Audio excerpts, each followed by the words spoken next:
त्याच्यात नंबर आहे 384 आणि 389.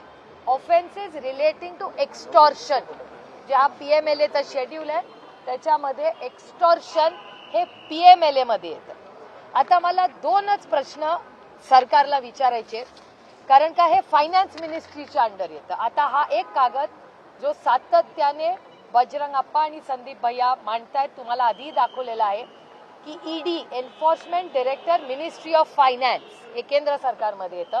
या कागदावर असं लिहिलेलं आहे, तारीख आहे 14/3/2022 साली वाल्मिक कराडांच्या नावाने हा कागद आहे. हा तुम्ही सगळ्यांनी कदाचित तुमच्या चॅनलवर पाहिलेला आहे. हा finance ministry government of India हा कागद आहे, त्याची ही नोटीस आहे, ही तुम्ही पाहिलेली असावीच मला वाटतं. हा झाला पहिला मुद्दा, हा PMLAचा आहे. आता PMLAची अनेक उदाहरणं महाराष्ट्रात झालेली आहे आणि हा एक्स्टॉर्शन त्याच्यात येतं आणि आज वाल्मिक कराड हे एक्स्टॉर्शन मध्ये आज आहे. त्याच्यामुळे माझा एकच सोपा सरळ प्रश्न सरकारला आहे, महाराष्ट्र आणि केंद्र सरकारला, की वाल्मिक कराड जर एक्स्टॉर्शन अंडर त्यांची अरेस्ट झालेली आहे तर ED आणि PMLA हे का लावले गेले नाहीत? Very simple it is. याच्यात अनेक उदाहरणं महाराष्ट्रात गेल्या 4 वर्षात आपण पाहिली. मग अनिल देशमुख असेल, संजय राऊत साहेब असतील, नवाब मलिक असतील, किती तुम्हाला उदाहरणं सांगू ज्याच्यात PMLA मध्ये ज्या पद्धतीने, म्हणजे देशमुख साहेब, अनिल देशमुख साहेबांची तर केस हेरसे होती. कोणीतरी म्हणलं माझ्या कानावर अशी गोष्ट आली, आजही कुठलाही प्रूफ नाही. कानानी म्हणजे एकाने सांगितलं की 100 कोटी रुपये मागितले म्हणून त्यांच्यावर PMLA झाला, ED लागली, त्यांना अटक झाली. इथे तर आहे हा कागद, इथे आहे ज्याच्यामध्ये कंपनीची, आता कंपनीचा कागद हा FIR आहे. ह्याच्यामध्ये या FIR आहे 11/12/24 त्याच्यात हा पुरा कागद आहे. हा FIR जो झालेला आहे त्याच्यात वाल्मिक कराडांचं नाव आहे. हे बघा इथे वाल्मिक कराडांचं नाव आहे आणि वाल्मिक कराडांचं नाव असताना त्या FIR मध्ये हा कोणी राजकीय व्यक्तीने केलेला FIR नाहीये, हा कंपनीने केलेला FIR आहे. इथे बघा अवधा कंपनीने 2 कोटी रुपये 28/5/24 हे सगळे डॉक्युमेंट्स आहेत. I am happy to share them. ह्याच्यामध्ये म्हणजे तुम्ही विचार करा की खून झाला जेव्हा संतोष भाऊंचा, तेव्हा 2 दिवस आधी ऍक्शन झाली नव्हती जेव्हा पोलिसला माहिती होतं. आणि एक्स्टॉर्शन जेव्हा झालं, ऑलरेडी ही EDची नोटीस वाल्मिक कराडांच्या नावाने ऑलरेडी एक्झिस्टिंग आहे.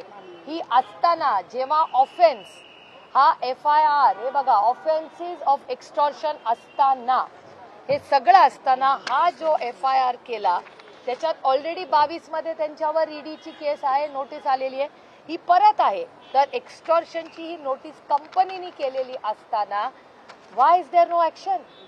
म्हणजे अनिल देशमुख, संजय राऊत, नवाब मलिक यांना IQ गोष्टींवर त्यांच्यावर आरोप झाले, EDची केस झाली, त्यांना अटक झाली. ह्याचा अवधा कंपनीच्या अधिकाऱ्यांनी मे मधील कंप्लेन आहे 28/5/24 बरोबर, 28 मे बरोबर आहे माझं काय प्लीज चुकत असेल तर प्लीज मला करेक्ट करा.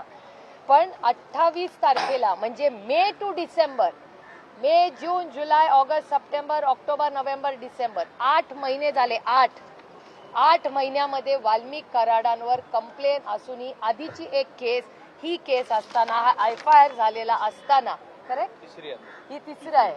तर ह्याच्यावर EDचा रोल का नाहीये? माझी EDला विनंती आहे की फायनान्स मिनिस्ट्रीमध्ये आपण सगळ्यांनी मिळून तो बिल PMLAचं पास केलेला आहे, तर कदाचित या सरकारकडून ही माहिती केंद्र सरकारला दिली गेली नसेल तर बाप्पा आणि मी फायनान्स मिनिस्ट्रीला हे पत्र लिहिणार आहे. आम्ही आता बजेट सेशन जेव्हा सुरू होऊ तेव्हा फायनान्स मिनिस्ट्रीची ही भेट घेणार आहे की या EDच्या केसमध्ये जर इन्व्हेस्टमेंट्स महाराष्ट्रात यायच्या असतील, असं जर एक्स्टॉर्शन झालं तर आपल्या महाराष्ट्रात कोण इन्व्हेस्टमेंट करेल? हे खूप चिंताजनक आहे. हा विषय फार गंभीर आहे. हा राजकीय विषय नाहीये, हा सामाजिक विषय. महाराष्ट्रामध्ये जर असं एक्स्टॉर्शन सुरू झालं तर इन्व्हेस्टमेंट कोण करेल? आणि एवढंच नाही, त्यांनी केस केली आहे. अहो आम्ही राजकीय म्हणून तुम्ही आम्हाला न्याय देऊ नका विरोधक म्हणून, पण इन्व्हेस्टरला पण महाराष्ट्रात न्याय मिळणार नाही. आता 6 महिने, मे टू डिसेंबर आपण जानेवारी महिन्यामध्ये आहोत, का या कागदावर ऍक्शन केलेली नाही, का ईडी आणि पीएमएलए ची ऍक्शन झाली नाही याच्यावर, याचं उत्तर आम्हाला द्यावं लागेल. आणि माझे 3च प्रश्न या सरकारला आहेत की संतोष देशमुखांचा हत्या हा एक केस आणि दुसरी फायनान्शियल फ्रॉडची. फायनान्शियल थ्रेट किंवा क्राईम जर झाला तिथे लॅब्स असेल तर ईडी गेट्स इन्व्हॉल्व्ड. का ईडी याच्यात इन्व्हॉल्व्ह झालेली नाही? 2 दिवसाची गॅप, पुन्हा सांगते, हे आता इंटरकनेक्टेड आहे.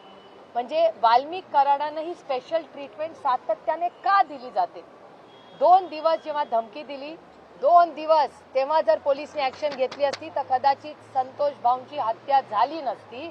आणि 6 महिने हे जर एक्सटॉर्शन वर पीएमएलए जर ऍक्शन घेतली असती तर कदाचित अवधा कंपनीच्या पुढे एक्सटॉर्शनचा इश्यूच राहिला नसता. आता ह्याचं उत्तर आम्हाला महाराष्ट्र सरकारला द्यावं लागेल. आणि पुढची गोष्ट, आणि मी एकटी मांडलेलं नाहीये ह्याच्यात, ह्या सगळ्या गोष्टी ह्यांनी सगळ्यांनी मांडलेल्या आहेत, सगळ्या पक्षातल्या लोकांनी मांडल्या आहेत, अंजलीताई दमानेंनी पण मांडले. पण ह्याच्यापुढे आम्हाला काही उत्तर मिळत नाही. त्याचबरोबर ही एक बागी असताना लाडली बहीण योजना, या योजनेचे अध्यक्ष, प्लीज आय स्टँड करेक्टेड, माझं काही चुकीचं असेल तर I am happy to be corrected, की जेव्हा बीड मध्येची जी कमिटी आहे त्याचे अध्यक्ष हे परळी तालुक्याचे अध्यक्ष आजही वाल्मिक कराड आहे. आता ही योजना आली कुठल्या महिन्यात? ही लोकसभेनंतर आली.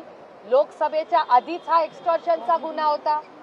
ज्या माणसावर एक्सटॉर्शनचा गुन्हा आहे त्याला तुम्ही महिलांच्या या लाडली बहीण योजनेचा अध्यक्ष करता?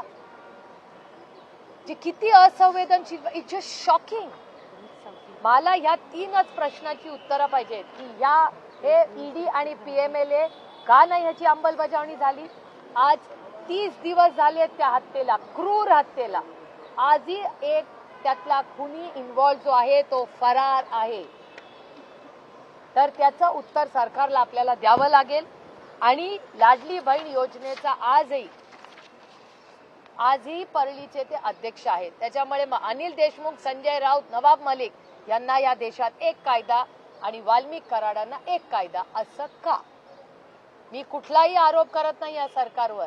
मी फक्त पारदर्शकपणे लोकशाही पद्धतीने प्रश्न विचारते की जर ह्या देशामध्ये हा देश जर संविधानाप्रमाणे चालत असेल तर मग 3 नागरिकांना एक कायदा आणि एका नागरिकाला वेगळा कायदा, याचं उत्तर महाराष्ट्राच्या आणि केंद्र सरकारने द्यावं. आणि हा इश्यू बाप्पा आणि मी महाराष्ट्राच्या मायबाप जनतेच्या वतीने पार्लमेंटमध्ये आम्ही आता जेव्हा 30 तारखेला पार्लमेंट सुरू होईल याच्यात हे मांडणार आहे. आणि याच्यासाठी आम्ही फायनान्स मिनिस्टर ऑफ इंडिया निर्मलाताई सीतारामनांचीही भेट घेणार आहे की त्यांनी आम्हाला समजून सांगावं. कारण का तो ऍक्ट जेव्हा पीएमएलएचा पास झाला तेव्हा मी संसदेत मेंबर होते, तेव्हा आम्ही सगळ्यांनी भाषणं केलेत, आम्हाला माहिती आहे ऍक्ट काय.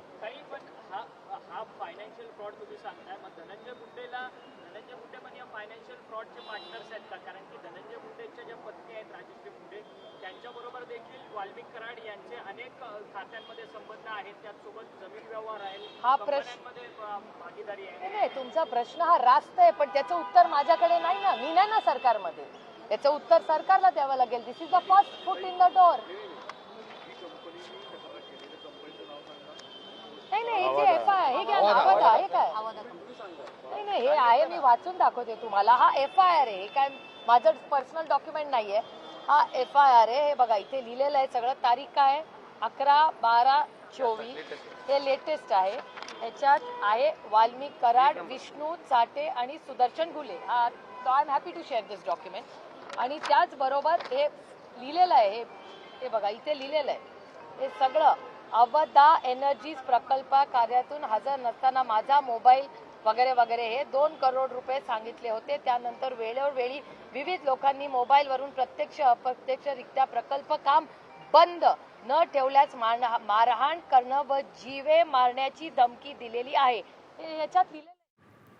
मुंबईतून खासदार सुप्रिया सुळे बोलत होत्या आणि यावेळी त्यांनी अगदी आक्रमकपणे वाल्मिक कराड यांचं प्रकरण उचलून धरलेलं आहे। त्यांनी अनेक सवाल उपस्थित केले आहे। ईडी या प्रकरणात का आलं नाही, शिवाय वाल्मिक कराड याच्यावरती गुन्हा दाखल असताना त्याला परळीतील लाडकी बहीण समितीचं अध्यक्षपद का दिलं गेलं, अवादा कंपनीने गुन्हा दाखल करून सुद्धा पुढे कारवाई का केली नाही आणि त्यामुळेच आज सरपंच संतोष देशमुख यांना जीवाला मुकावं लागला असा आरोप सुद्धा त्यांनी केला।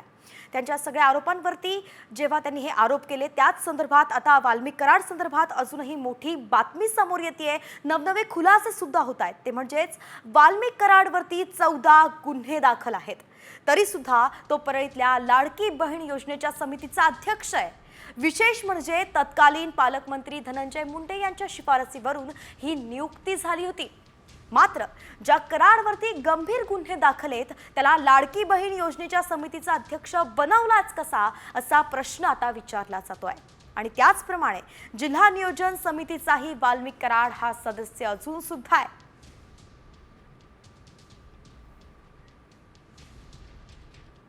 तर ज्या परळीबद्दल चर्चा होतीये त्याच परळी संदर्भात आता पुढची बातमी। परळी म्हणजे ज्योतिर्लिंग प्रभू वैद्यनाथाचं गाव, मात्र याच परळीतल्या गुन्हेगारीची धक्कादायक अशी आकडेवारी आता समोर आलेली आहे।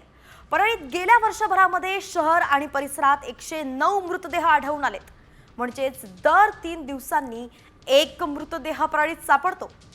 वर्षभरात परळी ग्रामीण ठाण्यात 386 गुन्ह्यांची नोंद झाली आहे आणि त्यामुळे परळी शहरासह तालुक्याचा गुन्हेगारीचा वाढता आलेख हा चिंताजनक आहे।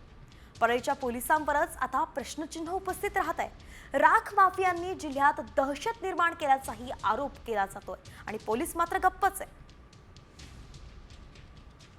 तर वर्षभरात 109 मृतदेह म्हणजेच दर 3 दिवसांनी एक मृतदेह परळीत सापडतो। परळी ग्रामीण पोलीस ठाण्याच्या हद्दीत 66 मृतदेह आढळून आलेत। परळी संभाजीनगर पोलीस ठाण्याच्या हद्दीत 26 मृतदेह आढळलेत। तर परळी शहर पोलीस ठाणे हद्दीमध्ये एकूण 17 मृतदेह पोलिसांच्या ताब्यात लागलेत। वर्षभरात परळी ग्रामीण ठाण्यात 386 गुन्ह्यांची सुद्धा नोंद झालेली आहे।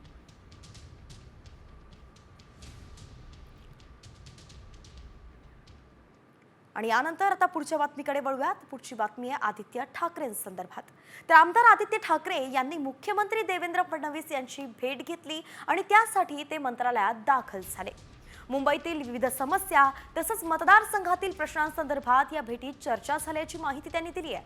शिवाय देवेंद्र फडणवीस हे मुख्यमंत्री झाल्यानंतर आदित्य ठाकरे यांनी तिसऱ्यांदा त्यांची भेट घेतली आहे आणि म्हणून राजकीय वर्तुळात अनेक चर्चांना उधाण आलंय।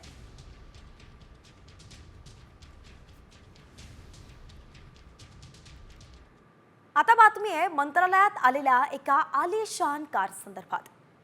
काल मंत्रालयामध्ये आलिशान लॅम्बोर्गिनी कार अवतरली होती, त्यामुळेच सर्वांच्या भुवया उंचावल्या। ही कार स्कायलाइन कमर्शियल ट्रस्टची असल्याची माहिती आहे।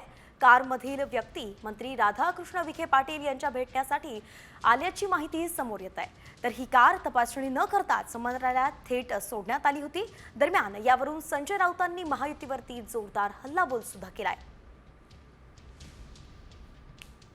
गूढ आहे, धूमकेतूप्रमाणे ती उगवली आणि निघून गेली। तुम्ही त्याचा शोध घेतला पाहिजे, नाहीतर आम्ही शोधण्याच्या प्रयत्नामध्ये आहोत। आमच्या हातामध्ये काही गोष्टी लागलेल्या आहेत, एवढंच सांगेन। आता बातमी आहे मंत्रालयात आलेल्या एका आलिशान कार संदर्भात। काल मंत्रालयामध्ये आलिशान लॅम्बोर्गिनी कार अवतरली होती, त्यामुळेच सर्वांच्या भुवया उंचावल्या। ही कार स्कायलाइन कमर्शियल ट्रस्टची असल्याची माहिती आहे। कारमधील व्यक्ती मंत्री राधाकृष्ण विखे पाटील यांच्या भेटण्यासाठी आल्याची माहिती समोर येत आहे। तर ही कार तपासणी न करताच मंत्रालयात थेट सोडण्यात आली होती। दरम्यान यावरून संजय राऊतांनी महायुतीवरती जोरदार हल्लाबोल सुद्धा केलाय। गूढ आहे, धूमकेतूप्रमाणे ती उगवली आणि निघून गेली। तुम्ही त्याचा शोध घेतला पाहिजे, नाहीतर आम्ही शोधण्याच्या प्रयत्नामध्ये आहोत। आमच्या हातामध्ये काही गोष्टी लागलेल्या आहेत। आणि वळूयात पुढच्या बातमीकडे। महंत रामगिरी महाराज यांनी वंदे मातरम हे राष्ट्रगीत असावं असं वक्तव्य केल्यानंतर आता राष्ट्रवादी काँग्रेसचे आमदार जितेंद्र आव्हाड यांनी महंत रामगिरी महाराजांवरती टीकास्त्र डागलंय। रामगिरी महाराजाला जोड्याने मारलं पाहिजे असंच आव्हाड म्हणाले। आणि यावरतीच आता रामगिरी महाराजांनी पुन्हा प्रत्युत्तर दिलंय. जितेंद्र आव्हाड मूर्ख माणूस आहे, इतिहास शिकण्याची गरज नाही, इतिहास आहे, इतिहास फक्त वाचण्याची गरज आहे, असं महंत रामगिरी महाराज म्हणाले.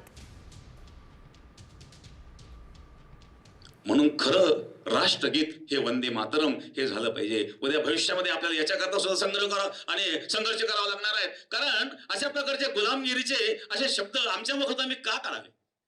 हा इतिहास आपल्याला माहित नाही आहे आणि म्हणून एक आपल्या भावनेचा सुद्धा या ठिकाणी गैरफायदा घेतला जातो. आता त्या रामगिरीला जोड्याने मारायची वेळ आली.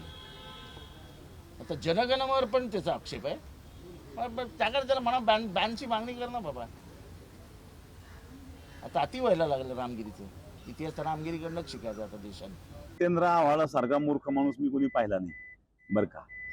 कारण इतिहास शिकावा लागेल हा विषय नाही. इतिहास कोणी शिकवण्याची गरज नाही. इतिहास आहेच, फक्त तो वाचण्याची गरज आहे. जो इतिहास आहे, जे इतिहासामध्ये कारण आज लिहिलेलं नाही ते पूर्वी लिहिलेलं आहेत आणि म्हणून तो शिकण्याची काही आवश्यकता नाही आहे. आमच्याकडून किंवा कोणाकडून शिकण्याची आवश्यकता नाही. जो ऑलरेडी आहे तो त्यांनी वाचावा आणि खरा इतिहास त्यांनी वाचल्यानंतर त्यांच्या लक्षात येईल. पण त्यांना समजून घ्यायचंच नाहीये, तर हे दुर्दैव आहे. आणि या सविस्तर बातम्यांनंतर आता वळूयात 36 जिल्हे 36 रिपोर्टरकडे. घेऊयात बातम्यांचा वेगवान आढावा. अखिल भारतीय सरपंच परिषदेनं सरपंच हत्येचा निषेध म्हणून आज राज्यातील ग्रामपंचायत काम बंद आंदोलन पुकारलंय. राज्यातील 28,000 ग्रामपंचायतींमध्ये आज काम बंद असणार आहे. सरपंच आणि ग्रामपंचायत कर्मचाऱ्यांच्या सुरक्षेसाठी शासनानं कायदा करून उपाययोजना करावी, ही मागणी आंदोलनाद्वारे केली जाते. बारामती तालुक्यात ग्रामपंचायतीच्या बंदला उत्स्फूर्त प्रतिसाद मिळालाय. तालुक्यातील सर्व ग्रामपंचायती आज बंद आहेत. संतोष देशमुख यांची हत्या झाल्यानंतर आज महाराष्ट्रातील ग्रामपंचायती बंदची हाक देण्यात आली. राज्यातील ग्रामपंचायतीचे सरपंच आणि सदस्यांनी बंद पुकारलाय. अहिल्यानगर जिल्ह्यातील 1316 ग्रामपंचायतींनी बंदमध्ये सहभाग घेतलाय. हत्येत सहभागी असलेल्या आरोपींना कठोर शिक्षा मिळावी अशी मागणी यावेळी केली गेली. सोलापुरात 2 दिवसांपासून तलाठ्यांचं काम बंद आंदोलन सुरू आहे. त्यामुळे शेतकऱ्यांची अनेक कामं रखडली आहेत.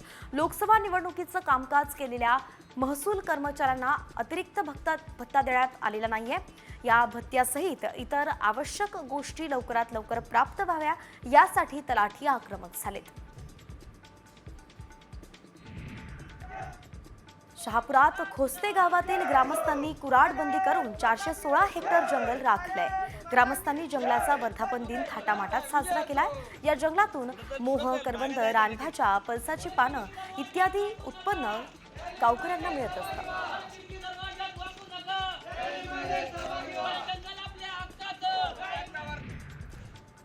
आळंदीत झालेल्या बाललैंगिक अत्याचाराच्या घटनेविरोधात आळंदीकरांनी आंदोलन पुकारलंय. आळंदीकरांनी आता पोलीस स्टेशन बाहेर मोठ्या संख्येनं एकत्र येऊन ठिय्या आंदोलन केलं.